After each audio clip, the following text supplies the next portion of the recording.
53-ші сабақ 3 таңбалы сандарға көбейту алгоритмі. Бірінші есепте бізге өрнек амалдар бойынша жазып, ЮНЕСКО-ның құрылған жылын есептеп табу қажет.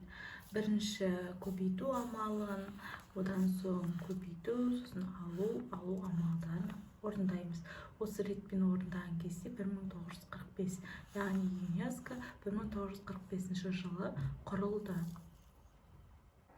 Мұнда екінші есепте 1364 санын 2 таңбалы және 3 таңбалы санға көбейту тәсілдерін салыстырайық. Мұнда көбейту жолын айта кетейін.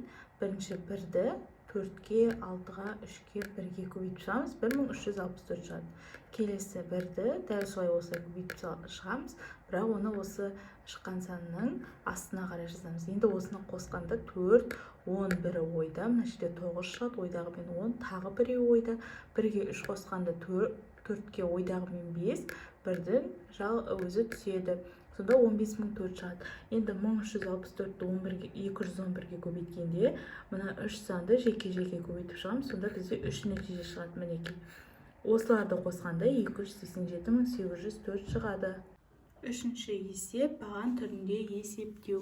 1235-ді 231-ге көбейткенде 285285 шығады. 2541-ді 235-ге көбейткенде 597135 шығады. 5261-ді 175-ге көбейткенде 920675 шығады. 2311-ді 25-ге көбейткенде 57775 шығады. 4078-ді 133-ге көбейткенде 542.374 шығады. Келесі соңғы өрнегіміз 4103-ді 221-ге көбейткенде 906.763 шығады. Келесі 4-ші есепте сызба бойынша өрнек құрасты және ондағы амалдардың орындалу ретін белгіле. Өрнектің мәнін тап. Мұнда 1488 көбейту 316-ның мәнін мұнда жазамыз. Ол шыққан мәнді 3-ке бөлеміз. Соны 3-ке бөлгендегі нәтижені мына жерге жазамыз. Мұнда 3612-ні 152-ге көбейтеміз, мұнда жазамыз. Мына жерде сан бар, уже бізде мына жерде сан бар. Сосын 1025-ті 5-ке бөлеміз, оны шыққан мәнін мына жерге, сосын оны 272-ге көбейтеміз. Ол шыққан нәтижені мұнда жазамыз. Солай өрнекті жазамыз. Міне бірінші өрнегіміз былай болады. 1488 көбейту 316 бөлу 3, қосу 3612 көбейту 152 минус 1025 бөлу 5 көбейту 272. Бірінші амал, екінші, үшінші, 4, 5-ші, 6-шы, 7-ші амалдар бойынша осылай шығарамыз. Нәтижесінде 650.000 саны шығады. 5-ші есепте қалдықпен бөлу амалын орындау және оны тексеру. 951.376-ны 29-ға бөлгенде 32.806 шығады, 2 қалдық. 32.806-ны 29-ға көбейткенде 951.374 шығады, оған осы 2 қалдықты қосқанда 951.376 болады. Келесі 842.748-ді 27-ге бөлгенде 31.212 шығады, қалдық 24 қалдық болады. Енді 331.212-ні 27-ге көбейткенде 842.724 шығады, оған 24 қалдықты қосқанда 842.748 шығады. Келесі 234.135-ді 44-ге бөлгенде 5321, 11 қалдық, 5321-ді 44-ге көбейткенде 234.124, қосу 11 қалдық, 234.135 шығады. 52.070-ді 14-ге бөлгенде 3719, 4 қалдық, 3719-ді 14-ге бөлгенде 52.066, оған 4 қосқанда 52.070. 480.652-ні 12-ге бөлгенде 40.054, 4 қалды, 40.054-ті қазір 40.054-ті 12-ге көбейткенде 480.648, 4-ті қосамыз, 480.652. 112.571-ді 37-ге бөлгенде 3042, 17 қалдық, 3042-ні 37-ге көбейткенде 112.554, 17-ні қосамыз, 112.571. Келесі 6-шы есепте ата-аналар балаларына белгілі бір сомаға жиһаз сатып әперді. Түбіртек бойынша әрбір балаға қандай жиһаз сатып әпергенін анықта. Мұндағы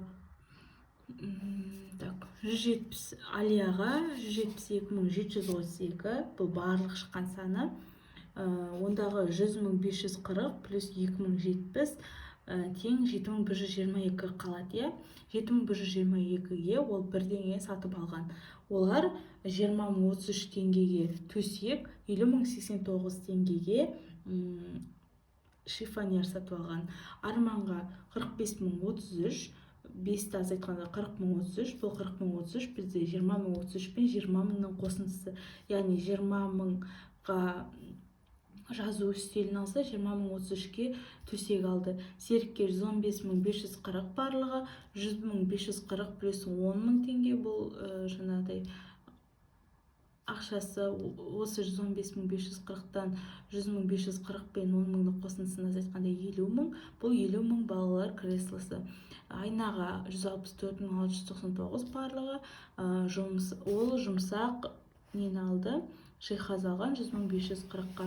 Бауыржан барлығы 82.192 теңге берілді, 10.000 теңгеге шкаф алды. Жетінші есеп. Есепте 39.330-ды 19-ға бөлгенде 2070, 12.796-ны 28-ге бөлгенде 457, 39.900-ді 38-ге бөлгенде 1050, 1833-ді 39-ға бөлгенде 47, 30.590-ды 38-ге бөлгенде 805, 10.968-ді 24-ге бөлгенде 457. 8-ші есеп. Фигураны үлкен текшеге дейін толықтыру үшін қанша кіші текше қосу қажет?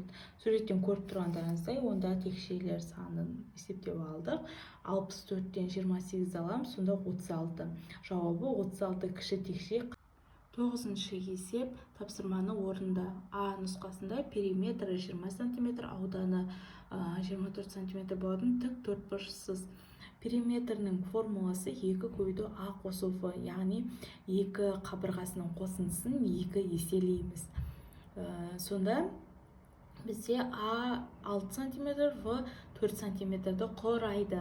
Мынадай қылып, ұзындығы 6 см, ені 4 см қылып тік төртбұрышсыздық. Келесі әре А нұсқасында осылай болады. Тік төртбұрыштың ауданын табу, тік бұрышты үшбұрыштың ауданын табу үшін тік төртбұрыштың ауданын 2-ге бөлеміз. 12 см квадрат. Номер 10. Арман 22-ші қыркүйекте дүниеге келген. Ол Алиядан 60 күн кіші. Биылғы жылы Арманның туған күні жексенбіге сәйкес келді.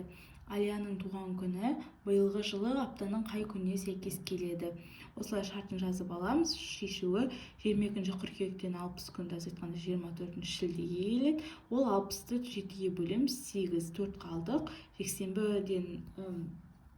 Жексенбіден бастап 4 күнді санағанда алдыға қарай сәрсенбіге келіп тұр. Яғни Алияның туған күні сәрсенбіге сәйкес келеді. 11-ші есепте осылай баған түрінде шығарып алдық. 6 есеп берілген, мәндері міне.